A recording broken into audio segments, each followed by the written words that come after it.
Selamat datang di Zayana Media.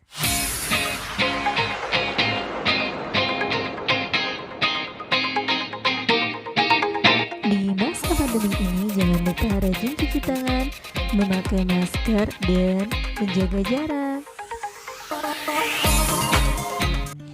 Assalamualaikum warahmatullahi wabarakatuh. Hai anak-anak, berjumpa lagi dengan Bu Lina. Pada kesempatan kali ini kita akan belajar materi kelas 6, tema 6, subtema 2, pembelajaran 1. Perhatikan gambar berikut ini. Aktivitas apa yang dilakukan pada gambar tersebut? Ya, kalian benar, mereka sedang melakukan membatik. Minggu siang, Siti ikut ibunya ke balai desa. Ibu Siti bersama-sama ibu-ibu PKK lainnya hendak mengikuti pelatihan membatik. Pelatihan membatik diprogramkan oleh pemerintah desa tempat tinggal Siti. Pelatihan diadakan dengan tujuan untuk meningkatkan kesejahteraan masyarakat desa. Pelatihan membatik ini membuka peluang besar dalam menciptakan lapangan pekerjaan, sehingga ada hak masyarakat sebagai warga negara yang dapat terpenuhi. Hak yang dapat terpenuhi yaitu hak atas pekerjaan dan penghidupan yang layak bagi kemanusiaan. Melalui pelatihan membatik, ibu-ibu PKK di tempat tinggal Siti telah mendapatkan haknya sebagai warga negara Indonesia, baik hak mendapatkan pendidikan, mendapatkan pekerjaan, maupun penghidupan yang layak. Apakah sebenarnya hak itu? Adakah yang tahu? Nah, untuk memahaminya apa hak itu, yuk kita baca bacaan berikut ini. Hak sebagai warga negara Indonesia. Hak adalah sesuatu yang mutlak menjadi milik seseorang atau sesuatu yang seharusnya diterima seseorang. Hak warga negara Indonesia ditentukan dalam pasal-pasal Undang-Undang Dasar Negara Republik Indonesia tahun 1945. Berdasarkan ketentuan dalam Undang-Undang Dasar Negara Republik Indonesia tahun 1945, hak warga negara Indonesia banyak bentuknya. Berikut beberapa bentuk hak warga negara Indonesia. Setiap warga negara Indonesia berhak mendapatkan perlindungan hukum. Hak ini dapat diperoleh warga negara Indonesia salah satunya dalam bentuk perlindungan hukum saat menjadi saksi dalam perkara hukum. Perlindungan hukum juga bisa diberikan atas hak kekayaan intelektual seseorang seperti hak cipta. Sebagai contoh, hak cipta dalam penerbitan buku, biasanya yang diberikan hak cipta atas isi buku adalah penulis atau penerbit. Selain itu, setiap warga negara Indonesia berhak atas pekerjaan dan penghidupan yang layak. Hak ini seperti yang telah diperoleh oleh ibu-ibu PKK di tempat tinggal Siti melalui pelatihan membatik. Melalui pelatihan membatik diharapkan masyarakat, khususnya ibu-ibu PKK, bisa menciptakan lapangan pekerjaan demi meningkatkan kesejahteraan keluarga dan masyarakat. Salah satu hak warga negara Indonesia yang tak kalah pentingnya untuk mencapai tujuan nasional Indonesia yaitu hak memperoleh pendidikan dan pengajaran. Pemenuhan hak warga negara Indonesia ini dapat mencerdaskan kehidupan bangsa yang merupakan salah satu tujuan nasional Indonesia. Masih banyak hak warga negara Indonesia lainnya yang ditetapkan dalam Undang-Undang Dasar Negara Republik Indonesia tahun 1945.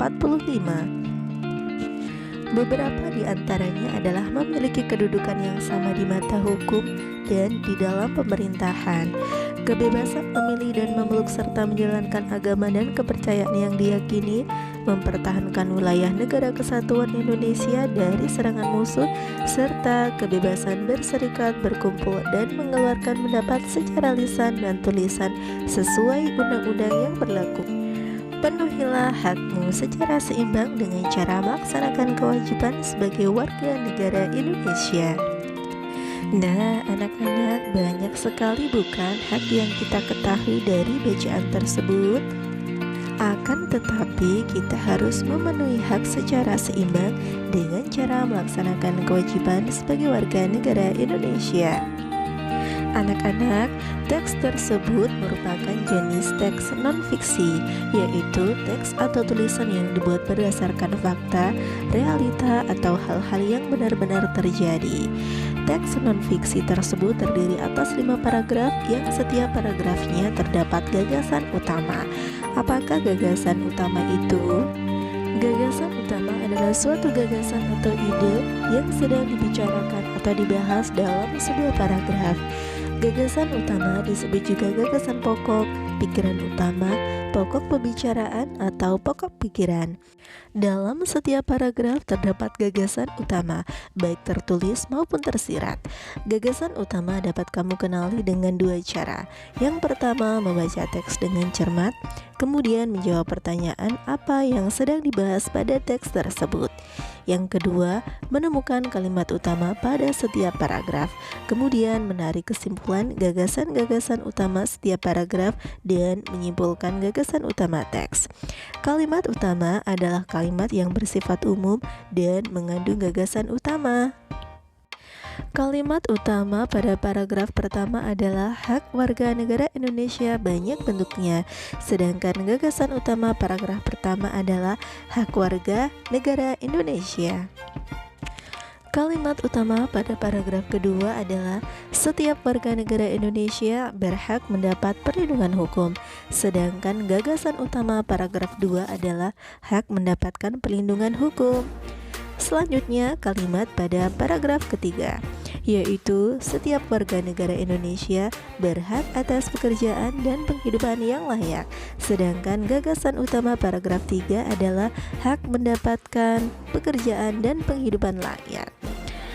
Berikutnya adalah kalimat utama paragraf keempat, yaitu hak mencapai tujuan nasional Indonesia, yaitu hak memperoleh pendidikan dan pengajaran, sedangkan gagasan utama paragraf 4 adalah hak memperoleh pendidikan dan pengajaran. Dan yang terakhir adalah kalimat utama pada paragraf kelima, yaitu masih ada banyak hak warga negara Indonesia lainnya yang ditetapkan dalam Undang-Undang Dasar 1945. Sedangkan gagasan pokoknya adalah masih ada banyak hak warga negara Indonesia lainnya yang ditetapkan dalam Undang-Undang Dasar 1945. Dalam bacaan tersebut juga ada pasal-pasal dalam Undang-Undang Dasar Negara Republik Indonesia tahun 1945 yang mengatur tentang hak-hak warga negara Indonesia. Perhatikan tabel berikut ini.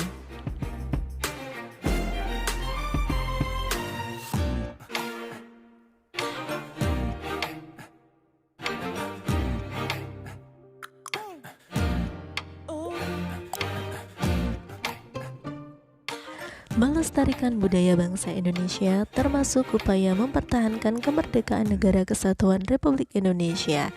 Cara lainnya yang dapat dilakukan masyarakat untuk mempertahankan kemerdekaan Negara Kesatuan Republik Indonesia adalah dengan sikap cinta tanah air, membina persatuan dan kesatuan, dan rela berkorban untuk kepentingan bangsa dan negara. Perilaku yang mencerminkan sikap cinta tanah air diantaranya adalah melestarikan budaya bangsa, menggunakan produk-produk dalam negeri, dan belajar dengan sungguh-sungguh untuk kemajuan bangsa. Sedangkan perilaku yang mencerminkan membina persatuan dan kesatuan adalah saling menghargai, saling membantu antar sesama, dan mengembangkan sikap toleransi dan tidak membeda-bedakan. Dan yang terakhir adalah perilaku yang mencerminkan sikap rela berkorban, contohnya membantu tetangga yang terkena musibah, mengikuti kerja bakti, mematuhi tata tertib yang berlaku, dan melaksanakan kewajiban. Anak-anak, cukup di sini pembelajaran kita hari ini. Sampai bertemu kembali pada kegiatan pembelajaran berikutnya. Wassalamualaikum warahmatullahi wabarakatuh.